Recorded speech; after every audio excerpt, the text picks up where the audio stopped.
Alone in the Dark is loosely based or inspired by the original game from 1992 that helped birth the modern survival horror genre. I haven't played the original, as it's quite dated, but I've definitely heard of it long before this game was released. Games like Resident Evil liberally borrowed from its formula, and the rest, it's history. Alone in the Dark 2024 is a mixed bag, but it has a lot of positive things going for it. As I said, the game is dusting off a once glorious but now outdated franchise, one that has decayed over time in subsequent iterations. Right now, I think it's fair to say that the game industry is in an era of remakes, remasters, reboots, spiritual successors, and sequels. The AA and AAA game industry seems to love them.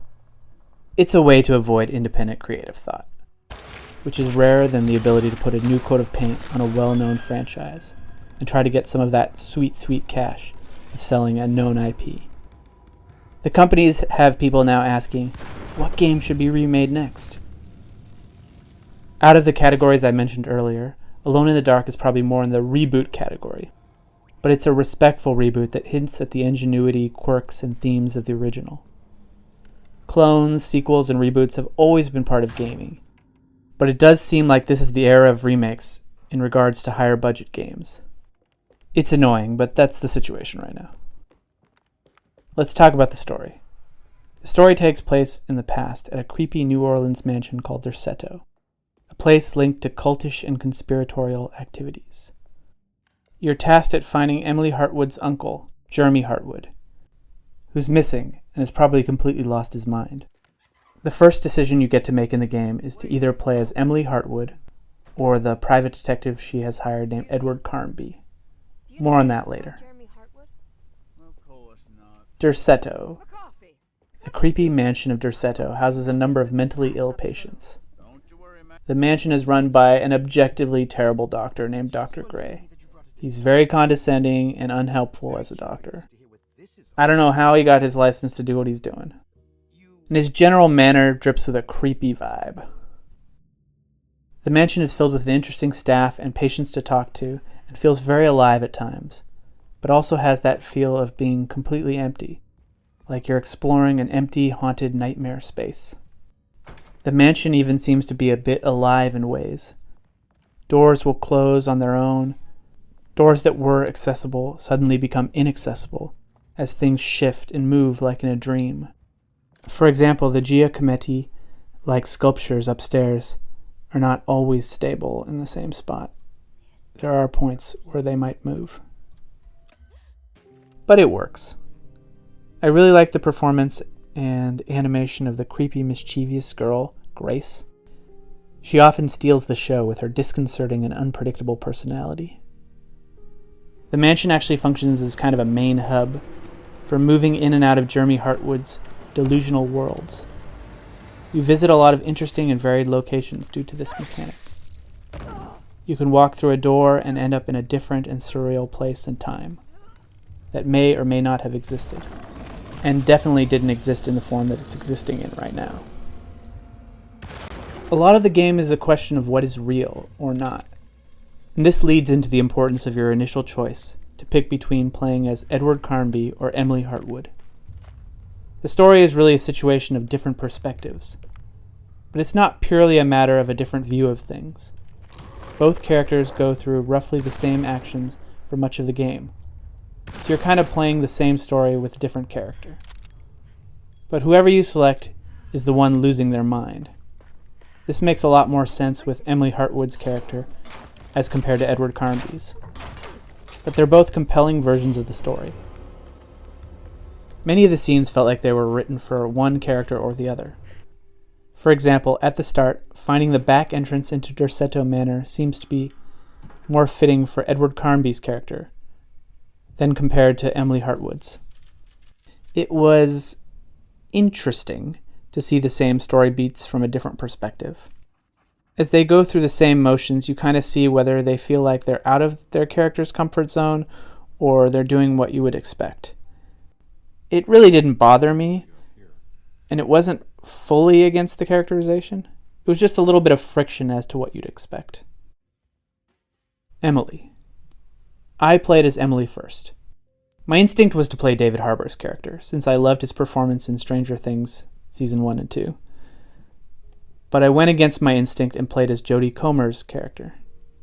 After completing the game with both characters, it's clear that her character fits into the story a lot better, and made Alone in the Dark more captivating. Mainly because she had a personal relationship with many of the people in Derceto. I think Comer's performance elevated the material. At times it felt like she was on the edge of knowing whether she was losing her mind. As she might expect, due to her cursed family destiny of mental instability. When all is said and done and I completed the game with both characters, my favorite part of the game was the combination of Jodie Comer's performance and the development of Emily Hartwood's character inside the story. But that's not taking anything away from Detective Carby. His story was a different and also interesting experience. Is that Perique you're smoking? How terribly quaint. Maybe so, but I like it. Carnby's story was less immersive, but felt more like a hard-boiled film noir detective story. Carby is looking from the outside in on this crazy mansion hospital.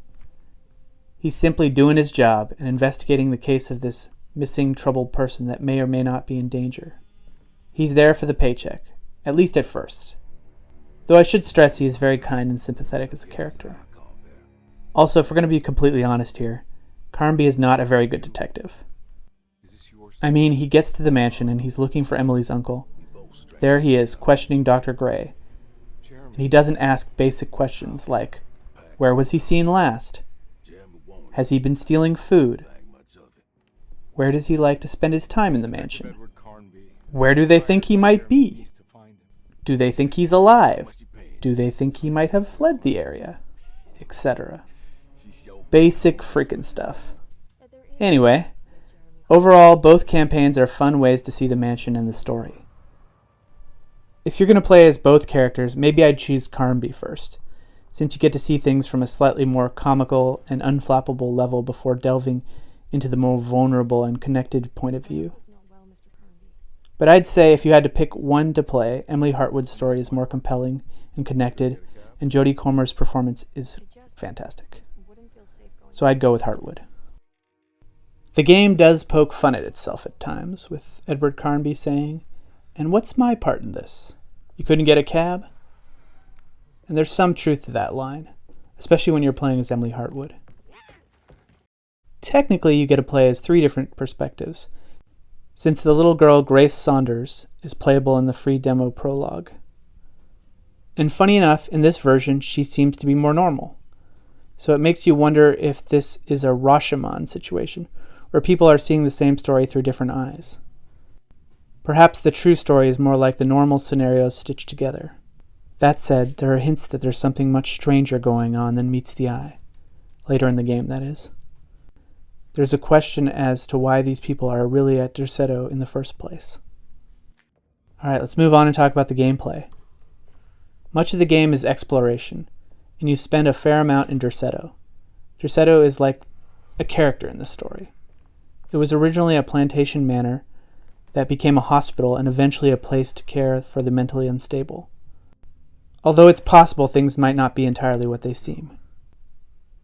Though it is a creepy mansion with some aggressive rot, the creepiness factor hasn't been dialed very high here, and there is a certain charm to the people and places at times, which makes exploration interesting more than scary. Both Edward Carnby and Emily Hartwood play, as far as I could tell, pretty much identically when it comes to combat. So how's combat? I've seen a lot of complaints out there, and definitely some are valid. There are several options at the start. First, you can pick easy, normal, or hard for combat. And for the puzzles, you can pick modern mode with hints, or an old school mode without hints. I picked normal and modern for all my playthroughs, though the hard mode would probably have made the game both scarier and more frustrating. I actually like aspects of the combat. The gunplay was quite fun and very serviceable. It reminded me a bit of Resident Evil 2 Remake, but not quite at the same level as that game. In fact, this game often reminded me of Resident Evil 2 Remake. Though I suck at aiming with a controller, and thus that made it a lot harder, I had fun with it. The melee was fine as long as you weren't attacking a flying enemy or one on the floor. The thing that was most annoying was the cheap one-hit kills that enemies could snipe you with, especially these flying bat-like creatures and crawling insect-like creatures. These annoying one-hit kills bothered me the most in a bridge scene in Edward Carnby's campaign and the final boss fight. You also have a very useful dash button which gives you a period of invincibility and dashes you forward. You will be using this a lot, and it often evens out the difficulty in these one-hit kill situations. Actually, you'll use this dash to the point that during the game, it sounds kind of comical. It would be really interesting to see somebody speedrun this game without using the dash. The combat is flawed at times, especially the half-baked stealth and Molotov cocktail systems. I tried the stealth, but it didn't feel very optimized or useful. Then there are these Molotov cocktails that are throwable items in the environment. They aren't very effective and are inconvenient and don't always explode in fire. I found them pretty useless. Overall, I think criticisms of the main gunplay online are exaggerated, and it's actually a fun combat system. In terms of health, if you get injured, you can avoid getting hit for a while and you'll regenerate your health. You also have these flasks, I think of alcohol, that refill your health when you drink them. While the game is a modern Resident Evil style third-person action game, it does have this one portion that is a tiny bit of throwback to the fixed perspective of the original game, though there's no combat in this part, so it's just there as a wink and a nod to the original. It's odd to say the game feels like Resident Evil, because Resident Evil was originally a bit of a blatant ripoff of the OG Alone in the Dark. So I guess it's poetic justice and all that. Speaking of Resident Evil, and Resident Evil 2 specifically, there is a main baddie that even functions like Mr. X for a small segment of the game. Mr. X being the invincible baddie that follows you around in Resident Evil 2. It definitely felt like a purposeful choice, and again, sort of poetic justice, to take something from Resident Evil. The bosses in general are fun. There aren't a ton of them, but there are several big baddies, 2 of which you directly fight, and 2 you have cool, tense encounters with in other ways. That sounds kind of bad for some reason.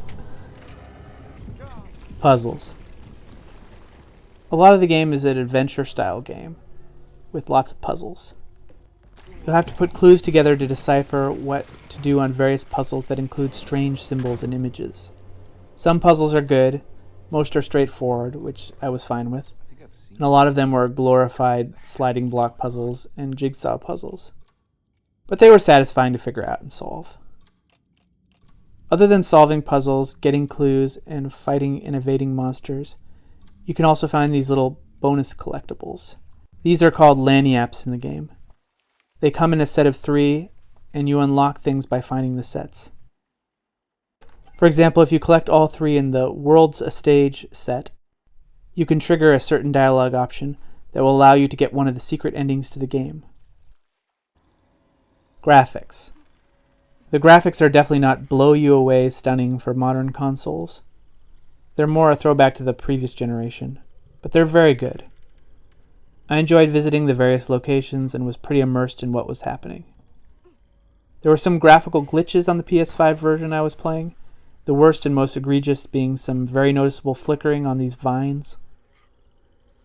The motion capture, as I understand it, was only done on the faces. At least that's according to David Harbour in regards to his performance. Thus, I think the best parts of the performances are in the voices and faces. But the body movements were interesting and not jarring, and in many cases pretty cool. The audio. The audio here is quite good. The ambient sounds are probably the creepiest thing about the game, while playing at night at least. The sound design is really immaculate in my opinion. It creates the vibe of a creepy mansion and leaves you on your toes. You feel like things are after you much of the story.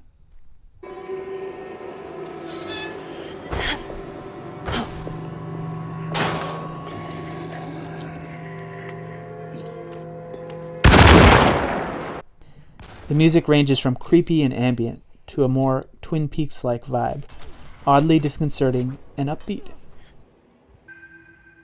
What?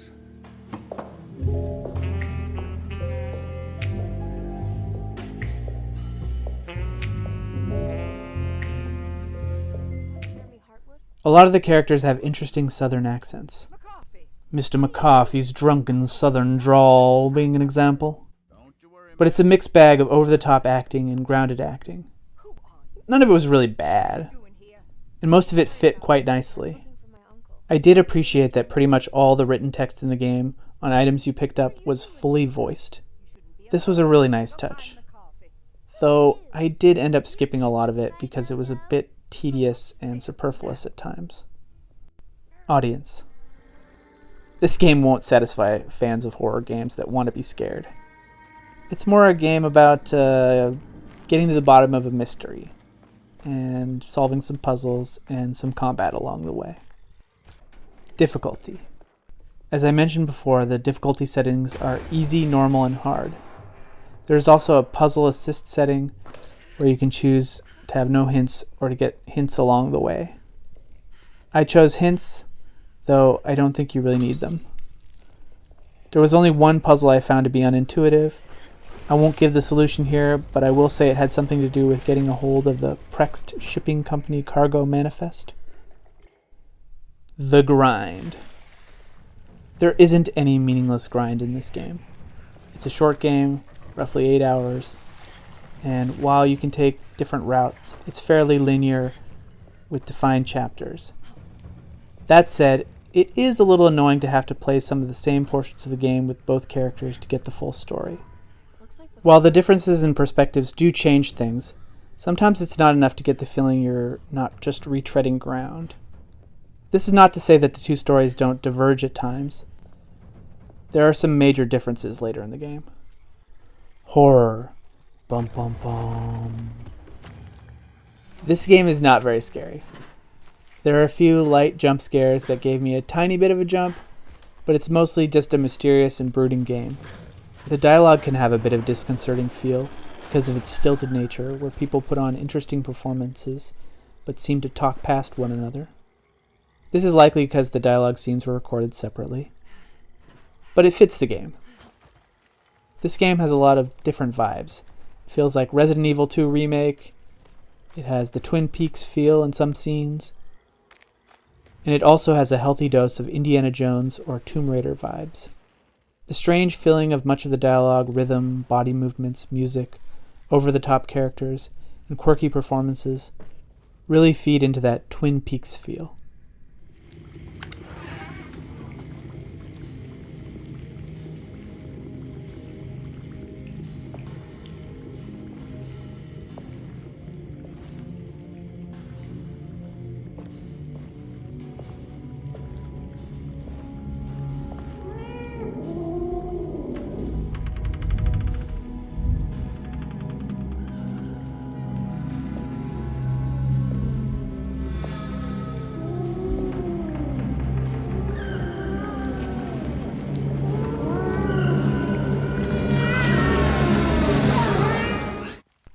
While Jodie Comer and David Harbour do awesome jobs in grounding the game in believable human performances, many of the other actors are chewing the scenery, meaning they're overacting to the cheap seats in the back of the theater, so to speak. Only his pallid mask shelters my remaining sanity. Staring directly into the face of that demonic sultan would surely sunder time itself. While the narrative portions of the game weren't really scary, the combat could get a little bit scary, even on normal mode, which I was playing on. At least in the sense that there were some tense moments where there was some baddie who could kill you in 1 or 2 hits, and that's right near you, and you needed to reload and escape. In this game, reloading takes time, and that leaves you vulnerable in some parts. Game time. The length of the game depends on some factors for sure, but a fair number for a playthrough is about 8 hours. The price. As with any single-player game, it's usually the best to wait for a discount, since there's no harm in playing it later on. At release, it cost me $60. Performance and bugs. I played on a PlayStation 5 and I tend not to be bothered much by frame rate stuff, so I don't have much to say about performance. There are probably other reviews out there where you get more in detail about performance. I did experience a few noticeable hiccups in terms of momentary freezes or slowdowns, but they were few and far between. The biggest and most offensive bug is that sometimes I would get stuck in some parts of the environment and not be able to easily get out. I think it was due to dashing into specific parts of the scenery. This would often happen during combat when you were dashing the most in small spaces and could easily lead to death. And it was exacerbated by, even on normal mode, having enemies that could kill you in one hit. It was a particular problem when I first played the final boss. 99% of the time there was a way to get unstuck by moving around and hitting the dash button, though on one or two occasions I couldn't seem to get unstuck, but I didn't really lose any progress. I will say that once I realized this could happen, I was able to avoid it somewhat on my next playthrough. Hopefully this gets fixed. The original. The game that gave birth to 1,000 young. As I mentioned at the top, I haven't played the original Alone in the Dark game, so I can't compare it to that. But I know there are plenty of references scattered throughout the game that call back to this incredibly influential 1992 survival horror game. Oh well. Conclusions and rating. Overall, I'd say this is a great detective story, with a mansion holding as much intrigue and corruption as a political system. The story, while it is confusing, convoluted, and jumbled at times, it was very enjoyable, and it seemed like there was something deeper beneath the facades, though I'm not sure if I found it, or even if it was really there. It's got some serviceable and flawed aspects to combat, but totally fun combat nonetheless. Its puzzles, while not brilliant, are generally not frustrating. And overall, I very much enjoyed playing through it. It never overstays its welcome. The highlights are the performances by David Harbour and Jodie Comer, and the cool ambience of Derceto. It's far from a perfect game, but I would totally recommend playing it. And it's definitely more than the sum of its parts. I'm going to give Alone in the Dark 2024 an 8 out of 10. If you had fun with your first playthrough, I'd definitely recommend playing as the other character, even though there's some significant overlap and repetitiveness. Thanks for watching. Drop a like and subscribe if you want to. I make videos about games, drawing, food, nature, satire, and other things. Alright, peace. Wishing you the best. I hope you don't feel bad about your glasses. You only look stupid when you squint. Maybe if you had more eyes, you would see these things. I wish you had all the eyes you needed. Your best and favorite guest, Grace.